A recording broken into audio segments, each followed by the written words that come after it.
சாபமும் பாவமும் நமக்கு இருந்தது அப்படின்னா இந்த கோவில் நிழலை கூட மிதிக்க முடியாது. இந்த ஸ்தலம் 5 விதமான தோஷங்களை போக்கக்கூடிய ஸ்தலமாக விளங்குகிறது. முதலாவது சந்திர தோஷம், 2வது காலசர்ப தோஷம், 3வது கடன் சருமநோய் வியாதி, 4வது திருமணத்தடை, 5வது பிரிந்தவர் ஒன்று சேர. சுவாமி அம்பிகையோட கையை பிடிச்சி அக்னியை வலம் வந்த கோலம் இங்கே. அம்பாள் இங்கே கர்ப்பிணி கோலம். குழந்தை இல்லாதவங்க இந்த அம்பாளுக்கு வெள்ளிக்கிழமை ஒரு 9 வெள்ளிக்கிழமை சிவனுக்கு எப்படி நெற்றிக்கண்ணோ அதேமாரி மகாலட்சுமிக்கு இங்கே நெற்றிக்கண் உண்டு.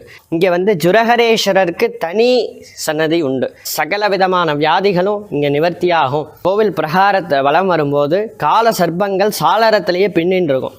அந்த கால சர்ப்பங்களுக்கு ஞாயிற்றுக்கிழமை 4:30 to 6:30 நெய் தீபம் ஏற்றி சுவாமி அம்பாளுக்கு அர்ச்சனை பண்ணோம்னா கால சர்ப்ப தோஷங்கள் இங்கே நிவர்த்தியாகும். வாய் பேச திக்கிறவங்க, பேச்சு வராதவங்க, அவங்களுக்கெல்லாம் இங்கே அம்பாள் பேச்சு கொடுக்கறதா ஒரு இது.